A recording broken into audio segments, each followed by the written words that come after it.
In this lecture, we're going to begin looking at the Baroque style of art. And in this one, we're going to focus on the Baroque in Italy and in Spain. Again, your textbook breaks it down by century, so 1600 to 1699. But the Baroque style was actually popular from around 1600 to about 1750 in Italy. Now, the term Baroque comes from the Portuguese word barroco, which means large, irregularly shaped pearl. At first, the term was used as a negative, but the term changed as more people began to accept and appreciate the artwork. Now, within the Baroque, especially within the Italian Baroque, we're going to have the idea that art should communicate and have emotion.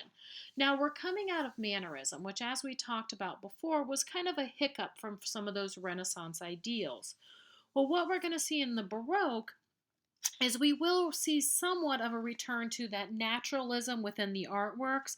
However, again, what's most important in the Baroque is this idea that art should communicate and have emotion.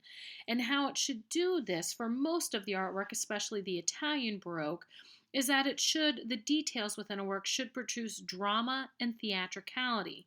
And they do this through tension, exuberance, opulence, and grandeur within the works. And some examples of this are a striking contrast of lights and darks. Also, the art tended to have a very complex design, but all the parts were still unified and often they were still symmetrical. We're also going to see a use of color and grandeur within many of the artworks. Also, Italian Baroque artworks usually have open composition, meaning that the eye is drawn off the canvas. Usually, this is opposite of classicalism. Classicalism usually is focused on more of a closed composition where the eye is drawn into the work itself. Now, remember, we're still in the Counter Reformation, which was the Catholic Church's response to the Protestant Reformation. They addressed some of these issues in the Council of Trent, 1545 to 1563, and it was addressing a lot of the concerns that were raised from the Protestant Reformation.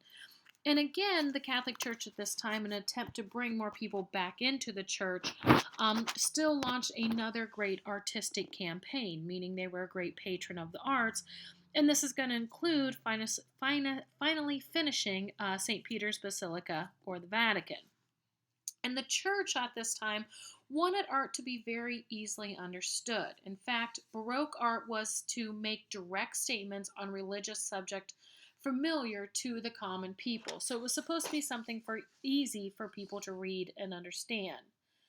However, as time does move forward, we're going to see society continue to move further and further away from the church. In the Baroque, you can see the church influence and also the influence of the Renaissance. Human subjects can be the dominant figure, showing the Renaissance ideal of the importance of man. But we're also going to see in some works very minute man playing a very minute role, showing that individual man also understands his small part in the massive universe. In Italy and in Western Europe, the Treaty of Westphalia in 1648 formally recognized the principle of religious freedom. And with this ended these years of strife between Catholicism and Protestantism. Also, the Catholic Church was the leading patron of art in the 17th century Italy. And again, most of this was in an attempt to restore Roman Catholicism as the predominant religion in the area.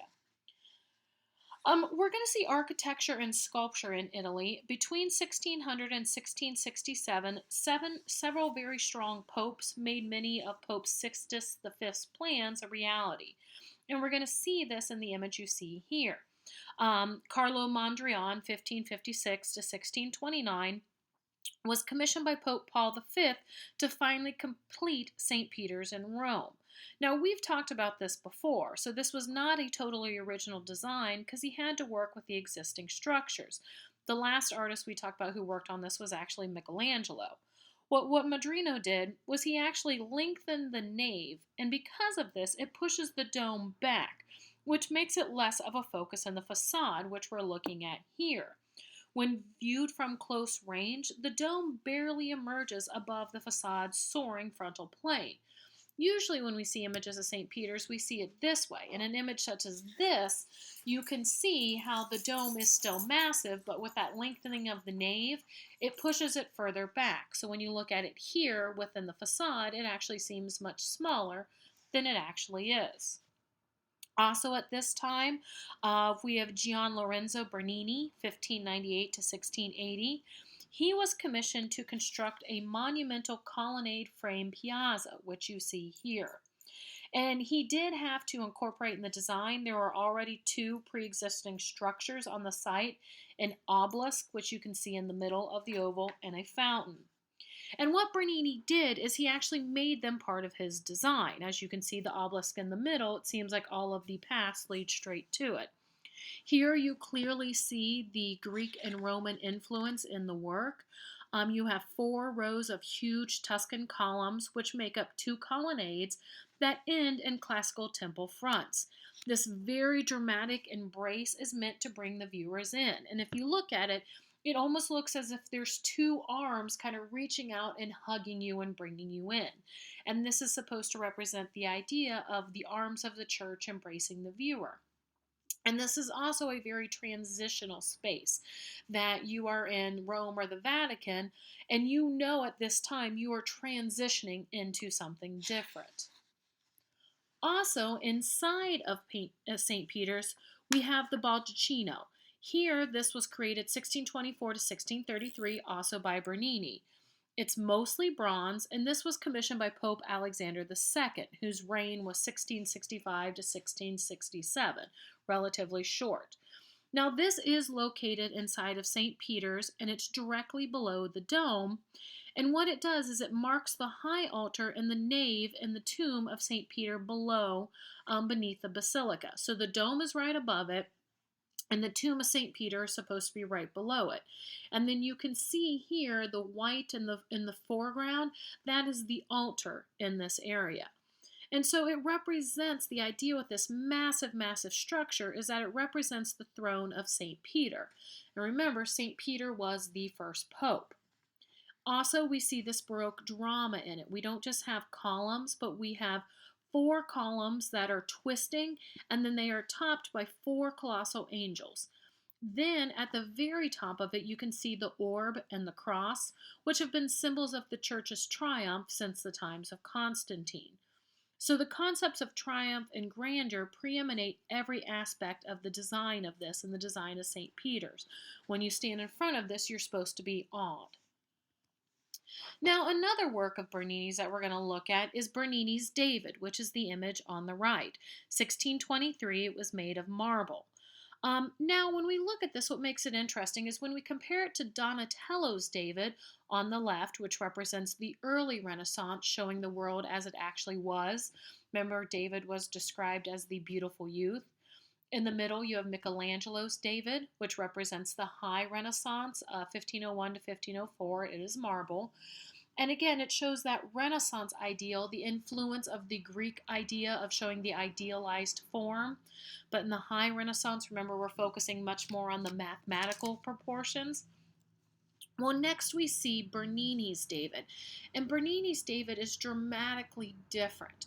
Donatello's David, it's the moment after. We know he's already defeated Goliath because he's standing on Goliath's decapitated head. Michelangelo's David, simultaneously before and after. Before, half the body is in tension. We don't know what the outcome is going to be. After, the other half of the body, that's relaxed. We know what the outcome is, and we know that David is victorious. But Bernini's David, it's the moment, right? We don't know what's going to happen, but we will know the outcome in the next moment. You can see here the figure's dramatically twisted. And so it's the moment he's twisted his body as far around as he can, and he's about to whip forward and fling the sling and throw the rock. And so that's why this shows that Baroque. We can feel the movement within the work itself, yet it's within this static figure.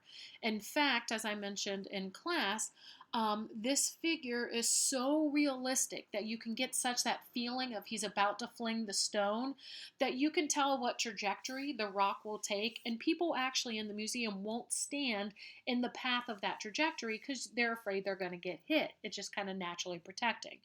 And so that's that idea of the Baroque, right? That he chose this moment, right? This is the height of the story, it's the height of the drama, and we're about to find out how it ends. We also see this in this work by Bernini here. This is Apollo and Daphne. It is a marble, 1623 to 1624. And again, Bernini is capturing, right, the moment, the pivotal moment within the story. What happens here with the myth of Apollo and Daphne is Apollo is the sun god, and as the myth goes, he was kind of making fun of Cupid one day, like, "Oh, look at you, aren't you so cute and little with your little, bow and arrows?" And it angered Cupid. So what he did was he actually took a quiver, a gold quiver from his gold arrow from his quiver, and he shoots Apollo through the heart with it. So Apollo falls madly in love with the next person he sees. Well, the next person he sees is Daphne, who is a wood nymph and who follows the cult of Artemis, who is actually the Virgin Queen. Well, Apollo falls madly in love with her and wants to be with her. So then what Cupid does is he pulls a lead arrow out of the quiver and he actually shoots Daphne in the heart with it. So she hates Apollo. So she just wants to get away from him. So this chase occurs, and what happens is Daphne calls to her father, who is a wood god, and she calls to him and asks him for his help. And so this is the moment, right? We can see the movement, especially in the right image. You can see the cloth like flowing out behind them as they're running. And what her father does to help her is right before Apollo catches her. You can see his hand is like just barely touching her. And what he does is her father actually turns her into a laurel tree. And you can see, especially in the feet, you can see the roots starting to take place. Her hair is becoming the leaves, and her fingers are becoming the branches and the leaves. And so she becomes the laurel tree to forever escape him. Well, the myth goes that Apollo's love did not die, and so he made the laurel tree evergreen. That's why it does not lose its leaves. And then the wreath that we often see in Greek figures is made of the laurel, of the branches of the laurel tree. And Apollo himself was said to wear it, and he wore it so that he would always have a part of Daphne with him. But again, we see this Baroque idea. It's like, again, that height of the story. And then we're going to see it more in this work. This is St. Teresa in Ecstasy, 1645 to 1652. The sculpture itself is marble, and it's located in the Santa Maria della Vittoria in Rome. And here, this entire area is designed by Bernini. This is a Cornaro chapel, and it was paid for by this family. And what you can see in this image, you can see the entire nave of the church or the chapel. And you see in the bottom, in the center, that's the actual sculpture of St. Teresa in Ecstasy. You can see it here. But what you can see here is all of this is part of the design. And you see here that Baroque architecture, very highly decorated, very colorful, the pink and the green marble that is used, the scroll work, yet it's still very organized. If we cut it on the vertical axis, it's almost a mirror image. And then, in fact, you can even see the ceiling and all of that. It's painted to look as if the clouds are actually coming down within the chapel itself. Here is the actual sculpture of St. Teresa in Ecstasy, also called the Ecstasy of St. Teresa. And what happens here, St. Teresa stated that there was no greater pain or no greater feeling of joy than knowing God's love. In fact, in her autobiography, she stated, "The pain was so great that I screamed aloud, but at the same time I felt such infinite sweetness that I wished the pain to last forever. It was the sweetest caressing of the soul by God." And that's the moment Bernini has captured here. Here you see the angel, and in the angel's right hand, he holds a golden arrow. And that arrow represents God's love, and it has actually just pierced the heart of St. Teresa. So she literally has just felt that pain and pleasure of God's love. So it's a moment of ecstasy. And you can see that drama on her face. Also, you can see from the gold of heavens, you can see behind them, right, the golden medal that comes down is supposed to represent the golden love of heaven coming down to St. Teresa. In the part we can't see, there's actually a window that in Bernini's time would naturally light up this area, light up the gold. There is today, it's lit by electricity.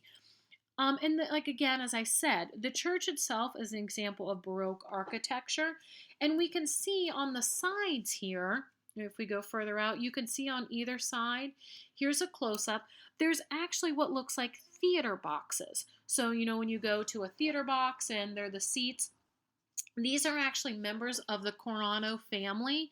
Remember, it's their chapel. And they're literally in these theater boxes watching the spectacle that is St. Teresa and Ecstasy.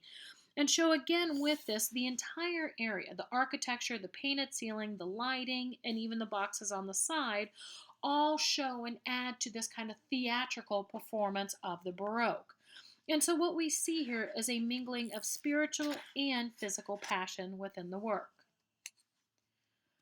All right, another work of architecture that shows us the Baroque drama. This is by Francesco Borromini, 1599 to 1667, and this is the Church of San Carlo alla Quattro Fontane, 1638 to 1641. And here what we still see some of the Greek and Roman influences in the facade of the church, but we see these curving lines instead of the lintel, which is the horizontal beams. Instead of them being straight, they are much more curved.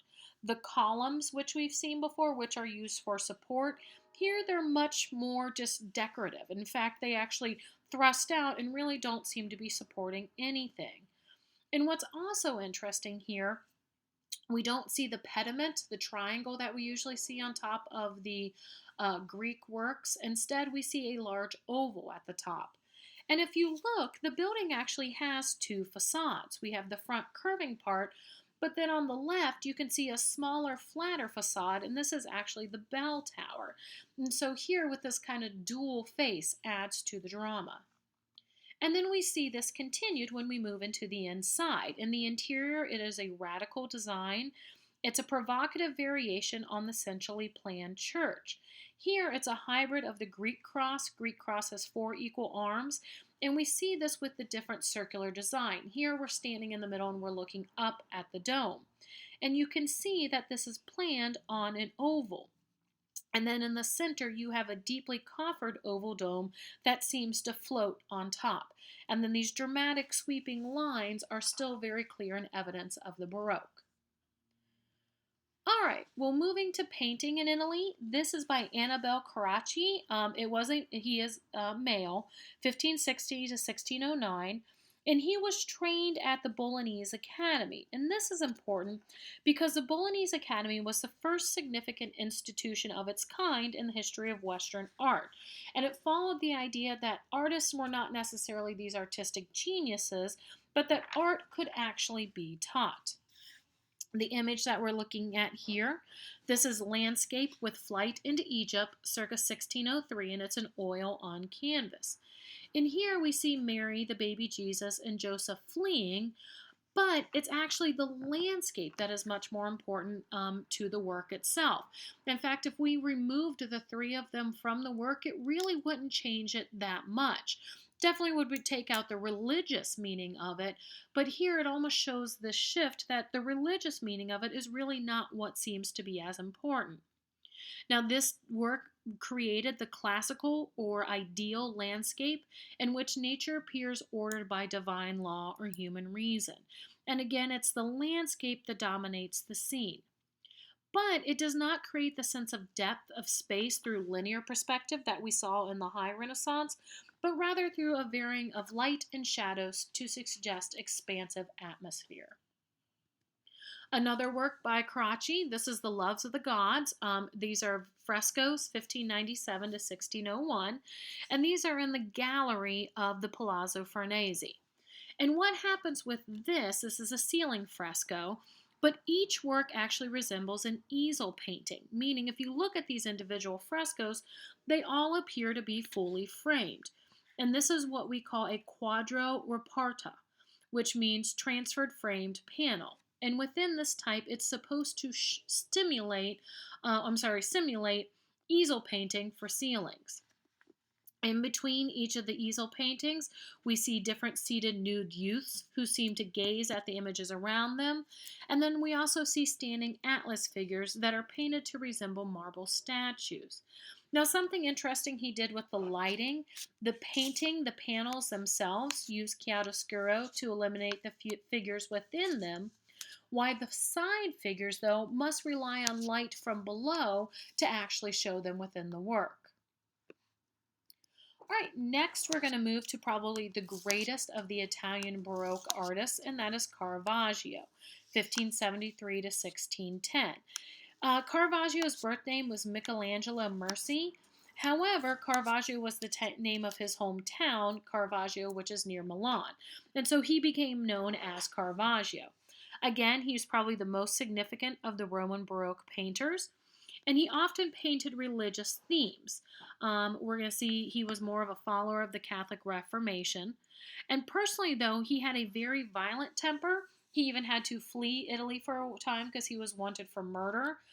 Your book kind of talks about that he would wear a sword even though it was not allowed, and he had been arrested for it for a few times, but he was often let go because the patrons of his art were very powerful. What we're going to see within his works is he very purposely moved away from the Renaissance masters and he refused to emulate them. We're going to see a dramatic use of light and shadow, meaning very dramatic chiaroscuro, and then he usually used realistic imagery from everyday settings. The work we're looking at here, this is Musicians, circa 1595, and it is an oil on canvas, and this was actually an earlier work of Caravaggio's.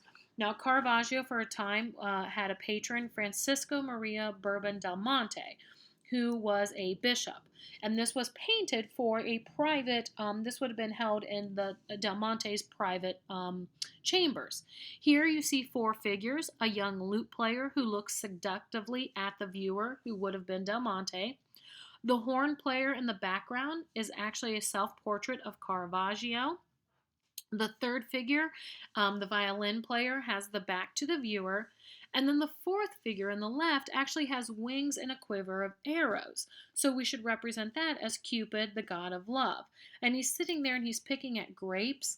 And the grapes are a reference to Bacchus, the god of wine and feasting. And many art historians have often remarked on the homoerotic nature of this painting. Del Monte was a cardinal. I think I just said a bishop. He was a cardinal, and allegedly he was a homosexual. And it's noted that Caravaggio was a known bisexual. So there is some artists claim that this actually shows a hint of the relationship between the two men. All right, next, this is a Calling of St. Matthew, circa 1599 to 1602, and it is an oil on canvas, again by Caravaggio. Now, what's interesting in this is, again, we have a very well-known religious scene. This is the moment when Jesus calls to Matthew to join the cause. However, it takes place inside of a tavern. Remember, Matthew, before he was Matthew, was a tax collector. So you see him with other men. In fact, the figure on the left doesn't even seem to know what's going on. He's more interested in counting the money on the table. Jesus in this is in the far right, and he's actually much more in shadow. And in fact, above his head, you see this very thin gold line, and that represents the halo. And what happens here as Jesus points to Matthew, Matthew seems to be pointing to himself like, what, who, me? Jesus, again, is in rags, and we can barely tell who he is. And we also see here again that dramatic use of light and shade, the chiaroscuro, also known with Caravaggio's work as tenebrism, which means dark manner. And here, the light, we see a window, but the light is not naturally coming from that window. It's coming from some source off to the right. And we see here very, very hard shadows and then other areas that are very highlighted, all to draw the attention and the focus of the viewer and to add kind of that grandeur and emotion to the work. Now, someone who also followed the ideas of Caravaggio and used a lot of this dramatic chiaroscuro in her work is Artemisia Gentileschi, 1593 to circa 1653. And she was a woman artist, and she was trained by her father, Orazio. She was actually the most celebrated female artist of her era, but she really did not get as much respect as the other male artists. And you can see this on page 716 in your text where it talks about this. However, she was the first woman ever admitted membership to Florence's Accademia del Disegno, meaning the Academia of Design, and her works were often focused on biblical subjects such as Bathsheba and David. And we see this in Judith slaying Holofernes, circa 1620, oil on canvas. Now, she did paint another earlier version of this work. And this work, again, focuses on a biblical tale. Judith was a Jewish widow, and what happens is Holofernes was the leader of Nebuchadnezzar's army, the Assyrian army, that was going to attack Judith's town. Well, what happens is Judith goes into Holofernes' camp, and basically she kind of seduces him. She gets him drunk, and eventually she gets him into his tent. Well, then what happens is she and her maid actually cut off his head with his own sword. Many stories then have her and the maid smuggling his head out in a basket, and then they actually put Holofernes' head on a pike outside the town walls. And the story goes that made the Assyrian army fearful enough that they actually fled. Again, here we see this dramatic use of light and shade. The background is very dark, so we only focus on the three figures in it. Also, we can see the lighting highlights the area we are focused. And this is very, very gruesome. The moment that is being showed, Holofernes is still alive, and he is fighting. You can tell by the grip he has and how he's trying to push back on his attackers, and from the blood that is spurting from his neck. For the blood to be spurting like that, the heart still has to be beating. So this is actually very, very gruesome. But again, she does this because of this Baroque manner of showing the drama within the work. Now, some artists claim that Artemisia Gentileschi often chose subject matter showing very strong women because it was a reflection of her personal life. She was actually also taught by a man named Tossi, and he actually he raped her, and he eventually went free, and her father sued him in court because he would not marry her. And what happens is Artemisia was actually tortured as part of the trial to see if she was telling the truth. So many scholars claim that the violence in the works often is a way of her regaining control of her own life. Now here's another work by Artemisia Gentileschi, and this is the self-portrait as the allegory of painting, circa 1638 to 39. And so what happens is we have the personified image of painting is usually seen as a woman. And in fact, the writer Caesar Ripa described the allegory of painting as a beautiful woman with disheveled hair, with her brush in one hand and holding her palette in the other. She wears a gold chain with a pendant on the form of a mask because masks imitate faces and painting is the art of imitation. The chain symbolizes the continuous linkage of master to pupil from generation to generation. So here, Gentileschi has kind of taken that description and she's made it into a painting, but what she does is she actually makes painting her own self-portrait, and instead of just showing it as a portrait where we have the sitter looking directly back, we see painting actively engaged in her craft. Remember, in most Renaissance and even Baroque self-portraits, the artist, they look back at the viewer. Why? It's easiest to paint. The artist can look directly in a mirror. So think about, to get this right angle, here she actually had to use two different mirrors to see herself. And this is a very strong break from traditional self-portrait. All right, your text then talks more about the master of ceiling decoration, and what we're looking at here, this is Fra Andrea Pazzo, 1642 to 1709, and he was considered the greatest of the ceiling decoration artists. Here we are looking at the glorification of St. Ignatius. This is a ceiling fresco in the nave of St. Ignatius in Rome, 1691 to 1694. And here what we see with these ceiling decorations, it's again supposed to show that drama. And what it does is it's actually an interaction and a fusion of architecture, sculpture, and painting. And the idea is that it's actually bringing heaven before the churchgoer's eyes. So as you're sitting in the church and you look up, it's not just a ceiling, but in fact the ceiling itself seems to go away.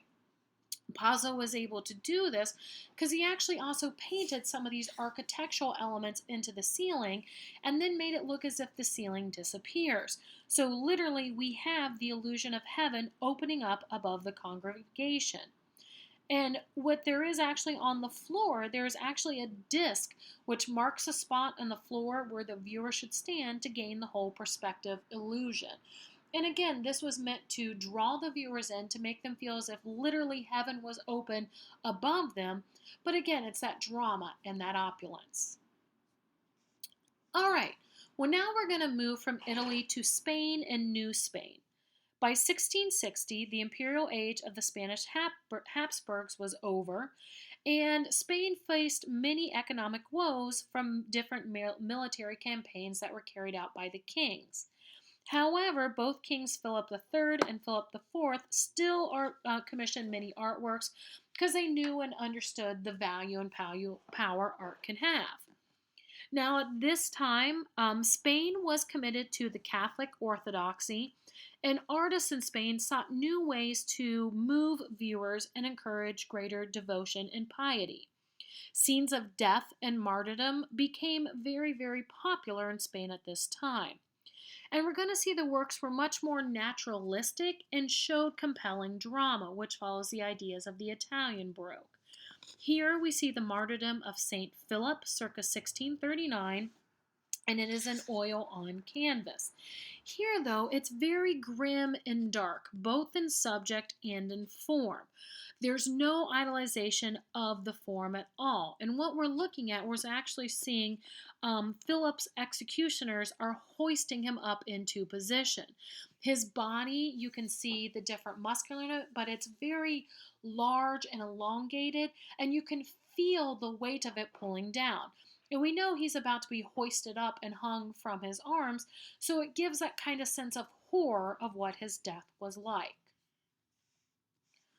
All right, probably the most well-known of the Spanish Baroque painters is one we're looking at here. This is Diego Velázquez, 1599 to 1660. He was most well known for his works that he did as the court painter to King Philip IV. This we're looking at is Las Meninas, or the Maids of Honor, 1656, oil on canvas. Now this painting hung in Philip's personal office, and so this leads us to the idea that this was never meant for, public display, but it had some emotional meaning for the king itself. And also with this work, it actually elevated the status of the artist himself. From the details in the work, scholars have actually been able to identify everyone in the room, but what has never been figured out is what exactly is taking place. Originally, this was called Family of Philip IV, but there's the question, is it actually a portrait painting? Is it a genre painting? Well, most scholars agree that it's both, because here when we look at it, we clearly see the artist on the left painting on this massive easel. And we see the young girl, this is actually the Princess Margarita. She was 5 years old at the time. She was the daughter of Queen Mariana and King Philip. We see her being attended by her maids, friends, a nun. There's a dwarf and a dog all kind of gather around her. However, it doesn't look as if Velázquez is actually painting her. So some have said, well, maybe she's on a break from the portrait painting. But if you look in the background, in the center, you see what seems to be another portrait. However, this is actually a mirror. And in the mirror, we see the reflections of the king and the queen. So from this, it appears that it's actually their portrait that is being painted, and we see the room from their point of view. So it leads to the question, is it a painting of the daughter? Is it a painting of the king and queen? Right? Is it both and that the daughter just needed a break? And what happens though is it kind of unites the world of the sitter and the viewer. There's even more. Further in the back, we see somebody climbing the stairs, and we can't really tell if they're coming or going. If they're going, it seems like maybe somebody has just called to them and they've turned around and look at it. Also, we can see around the room itself are other paintings, and Velázquez actually also copied these other paintings within the painting. So within this one single work, he portrayed the realities of image on canvas, of mirror image, of optical image, and of the two painted images. So this was considered a massive achievement within the world of art. All right, architecture within Spain. Spain became the richest and most influential architectural patron in Latin America. And again, the most within Latin America through Spain, the Catholic Church was the biggest patron. And here, what we're looking at, this is actually in Mexico City, and this was the largest building constructed anywhere in New Spain during the colonial period. And this is the Metropolitan Cathedral of the Assumption of Mary. 1573 to 1817, which was actually a relatively short time for a work this massive to be created. This began after the victory of Hernan Cortez over the Aztec Empire. And to give you an idea of how massive it is, it's 360 feet long and about 179 feet wide. The plan was originally drawn by Calido de Argentina, circa 1520 to 1593. And what this massive work and other massive churches that were built by the church in New Spain, what it's meant to show is they're very elegant symbols, but they're supposed to show the symbols of the triumph of Christianity within the New World. All right, that is going to conclude our discussion of the Baroque in Italy and in Spain and New Spain. And the next chapter, chapter 25, we'll continue looking at the Baroque, but we're going to look at it in Northern Europe.